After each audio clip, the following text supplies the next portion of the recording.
사랑하는 믿음의 가족 여러분, 혹시 지난 세월의 짐 때문에 기도가 막히셨던 적 있으신가요? 말씀을 읽어도 마음에 닿지 않고 예배를 드려도 감동이 없고 찬양을 불러도 뜨거워지지 않는 그런 시간 말입니다. 아마 성령님이 정말 내 안에 계실까? 나는 평범한 신앙인이니까 성령님의 역사는 나와 거리가 먼 일일까? 이런 의문과 답답함에 마음이 무거우셨을 겁니다. 하지만 기억하십시오. 성령님은 이미 당신과 함께 계십니다. 문제는 그분이 안 계신 게 아닙니다. 문제는 우리가 그 신호를 알아차리지 못하고 우리의 영적 감각이 무뎌져 성령님의 살아있는 신호를 놓치고 있는 것입니다. 오늘 말씀은 단순한 교리가 아니라 당신의 일상 속에서 성령님이 함께 하신다는 살아있는 증거를 알려드릴 것입니다. 바로 하늘에 계신 성령님이 당신 삶에 존재할 때 나타나는 7가지 비밀 신호입니다. 이 신호들은 신비한 체험이 아니라 성경에 근거한 지금 이 순간에도 당신의 삶을 변화시키는 실제적인 은혜입니다. 이 말씀이 당신의 마음에 닿아 깊은 위로가 되기를 축복합니다. 오늘 말씀이 위로가 되셨다면 구독과 좋아요로 함께 은혜를 나누어 주세요. 사랑하는 믿음의 가족 여러분, 혹시 이런 경험 해보신 적이 있으신가요? 상황은 전혀 나아지지 않았는데 마음이 이상하게 편안해지는 경험 말입니다. 병원 검사 결과를 기다리는데 불안하지 않고, 자녀의 취업이 안 되는데 조급하지 않고, 사업이 어려운데도 두렵지 않은 그런 순간들입니다. 예전 같으면 밤잠을 설쳤을 텐데 여러분 자신도 신기할 겁니다. 바로 이것이 성령님의 첫 번째 신호입니다. 성경 빌립보서 4장 6절에서 7절은 이렇게 말씀하십니다. 아무것도 염려하지 말고 다만 모든 일에 기도와 간구로 너희 구할 것을 감사함으로 하나님께 아뢰라. 그리하면 모든 지각에 뛰어난 하나님의 평강이 그리스도 예수 안에서 너희 마음과 생각을 지키시리라. 하나님께서 주시는 평안은 우리의 논리로 설명할 수 없습니다. 상황이 좋아서 편안한 것이 아닙니다. 문제가 해결되어서 편안한 것이 아닙니다. 오히려 상황은 여전히 어려운데 마음만 신기하게 평안한 것입니다. 작년 겨울 60대 후반의 한 권사님은 갑자기 쓰러진 남편분의 뇌출혈 수술을 앞두고 있었습니다. 성공 확률은 50%. 그날 밤 권사님의 얼굴에는 눈물은 있었지만 두려움은 없었고 평안함이 가득했습니다. 권사님은 이상해요. 지금은 마음이 너무 평안해요. 기도하는데 주님이 내가 다 계획이 있다. 너는 염려하지 말라고 말씀하시는 것 같아요 라고 고백했습니다. 결과를 알기 전 그 불확실한 순간에도 평안했던 것, 그것이 바로 모든 지각에 뛰어난 평강입니다.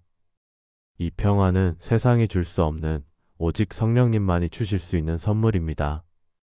만약 당신이 어려운 상황 속에서도 설명할 수 없는 평안을 경험하신다면 그것은 성령님께서 당신의 마음을 지키고 계신다는 분명한 신호입니다. 사랑하는 믿음의 가족 여러분, 성경을 읽다가 갑자기 가슴이 뛰는 경험해 보신 적 있으신가요? 수없이 읽었던 구절인데 어느 날 갑자기 그 말씀이 이 말씀이 바로 지금 나를 위한 말씀이구나 하고 느껴지는 경험 말입니다. 바로 이것이 성령님의 두 번째 신호입니다.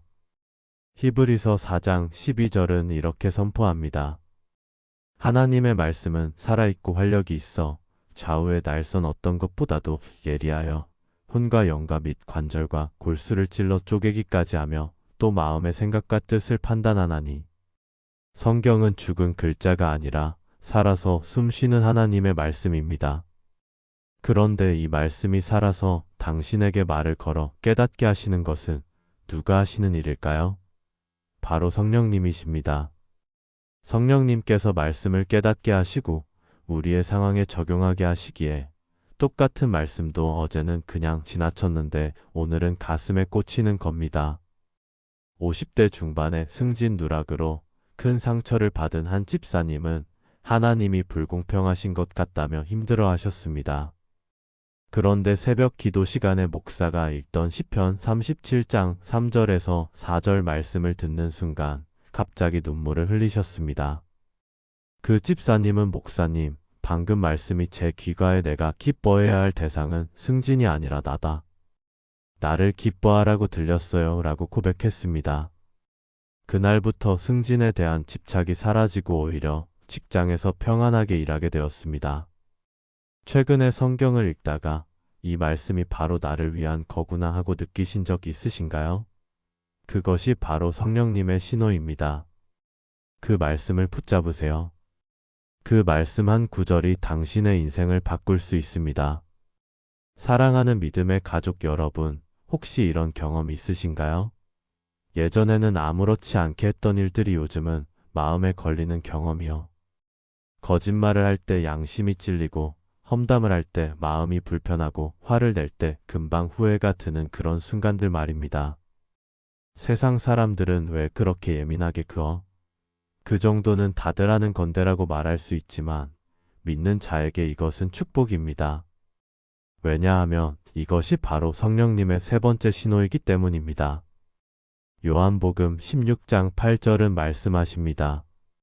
그가 와서 죄에 대하여, 의에 대하여, 심판에 대하여 세상을 책망하시리라. 성령님은 우리를 정죄하시는 것이 아닙니다. 우리의 죄를 드러내어 회개하게 하시고 하나님께로 돌이키게 하시는 사랑의 행위입니다. 만약 작은 죄에도 마음이 불편하고 하나님께 죄송한 마음이 든다면 그것은 건강한 신앙의 증거이며 성령님께서 당신 안에 살아 계시다는 신호입니다. 회사에서 상사 험담에 참여했던 한 자매는 식사 후 마음이 너무 불편해서 저녁에 집에 돌아와 무릎을 꿇고 회개했습니다. 그리고 다음날 동료들에게 용기를 내어 앞으로는 험담에 참여하지 않겠다고 말했습니다. 동료들은 이상하게 쳐다봤지만 그 후 한 동료가 내가 그렇게 말했을 때 나도 양심의 가책을 느꼈다. 너 크리스천이지? 나도 교회 한번 가봐도 될까? 라며 다가왔습니다. 죄에 대한 민감함은 불편하지만 그것이 우리를 거룩하게 만들고 세상의 빛이 되게 합니다. 그 마음을 무시하지 마세요. 성령님의 음성에 귀를 기울이고 회개하고 돌이키는 것, 그것이 성령 충만한 삶입니다. 사랑하는 믿음의 가족들이여, 갑자기 어떤 사람이 생각나면서 저 사람을 위해 기도해야겠다는 마음이 드신 적이 있으신가요? 특별한 이유도 없는데 그냥 마음에 부담이 되는 경험이요. 바로 이것이 성령님의 네 번째 신호입니다. 로마서 8장 26절에서 27절은 이렇게 말씀합니다. 이와 같이 성령도 우리의 연약함을 도우시나니 우리는 마땅히 기도할 바를 알지 못하나 오직 성령이 말할 수 없는 탄식으로 우리를 위하여 친히 간구하시느니라. 성령이 하나님의 뜻대로 성도를 위하여 간구하심이니라. 성령님은 중보기도의 영이십니다. 누가 지금 기도가 필요한지 아시고 우리를 통해 중보기도 사역을 하시는 것입니다. 70대 초반의 한 권사님은 기도 중에 40년 넘게 연락하지 않았던 고등학교 동창이 문득 생각나 마음에 부담을 느끼고 일주일 동안 그 친구를 위해 기도했습니다. 나중에 그 친구가 암 진단을 받았다는 소식을 들었고 권사님의 중보기도 덕분에 그 친구는 예수님을 영접할 수 있었습니다. 왜 갑자기 저 사람이 생각나지? 하면서도 마음에 부담이 느껴지는 경험이 있다면 그것이 바로 성령님의 신호입니다. 그 마음에 순종하세요. 당신의 기도가 누군가의 생명을 살릴 수 있습니다. 사랑하는 믿음의 가족 여러분, 진짜 이상한 일입니다. 상황은 별로 좋지 않은데 마음속에서 기쁨이 솟아오르는 경험 말입니다. 통장 잔고는 부족한데 찬양이 나오고 몸은 피곤한데 감사가 나오고 문제는 산적한데 웃음이 나오는 순간들입니다. 갈라디아서 5장 22절에서 23절은 성령의 열매 중 하나로 희락을 말씀합니다. 이 기쁨은 환경이나 상황에 좌우되지 않는 마음 깊은 곳에서 솟아나는 기쁨입니다. 예수님은 요한복음 16장 22절에서 약속하셨습니다. 너희 기쁨을 빼앗을 자가 없으리라. 50대 중반의 한 집사님 부부는 남편 집사님의 갑작스러운 명예퇴직으로 막막한 상황을 맞았습니다. 하지만 며칠을 기도하고 나니 부부의 마음에 이상한 평안과 기쁨이 찾아왔습니다. 아내 집사님은 목사님, 상황은 여전히 어려운데 마음은 너무 기쁜 거예요. 새벽에 찬양이 나오고 설거지를 하는데 웃음이 나와요라고 간증했습니다. 그 기쁨을 붙잡고 기도한 결과 남편 집사님은 더 좋은 조건으로 일하게 되었고 그때 퇴직한 것이 축복이었다고 고백하게 되었습니다. 상황은 좋지 않은데 마음속에서 설명할 수 없는 기쁨이 솟아오르는 경험이 있다면 그것이 바로 성령님의 신호입니다. 환경이 바뀌기를 기다리지 말고 지금 이 순간 성령님 안에서 기쁨을 누리세요. 사랑하는 믿음의 가족 여러분, 사람 앞에서 떨리고 중요한 결정 앞에서 주저하고 싶은 것이 우리의 본성입니다. 하지만 어느 순간 설명할 수 없는 담대함이 생기는 경험이 있습니다. 할 수 있을 것 같다. 두렵지 않다. 하나님께서 함께 하신다는 확신이 마음속에서 솟아오르는 순간들 말입니다. 사도행전 1장 8절에서 예수님은 이렇게 약속하셨습니다. 오직 성령이 너희에게 임하시면 너희가 권능을 받고 예루살렘과 온 유대와 사마리아와 땅 끝까지 이르러 내 증인이 되리라. 성령님께서 임하시면 우리 안에 다이너마이트 같은 폭발적인 힘, 곧 권능이 폭발하는 겁니다. 소심했던 한 자매가 회사에서 부당한 일에 맞서 상사에게 진실을 말하는 것이 두려웠을 때 기도 후 마음속에서 담대함이 솟아올랐습니다. 내가 할 수 있다. 하나님께서 함께 하신다. 결국 그 자매의 용기 덕분에 억울한 동료는 누명을 벗었고 그 자매 자신도 변화하여 자신감이 생겼습니다. 나는 원래 이런 사람이 아닌데 싶을 정도로 용기가 생긴다면 그것이 바로 성령님께서 당신에게 권능을 주고 계시다는 증거입니다. 그 담대함을 신뢰하고 나아가세요. 사랑하는 믿음의 가족 여러분, 이것은 가장 놀라운 신호이자 인간적으로는 절대 불가능한 일입니다. 나를 미워하는 사람, 나에게 상처 준 사람, 나를 배신한 사람을 용서하고 사랑하게 되는 경험 말입니다. 바로 이것이 성령님의 7번째 신호입니다.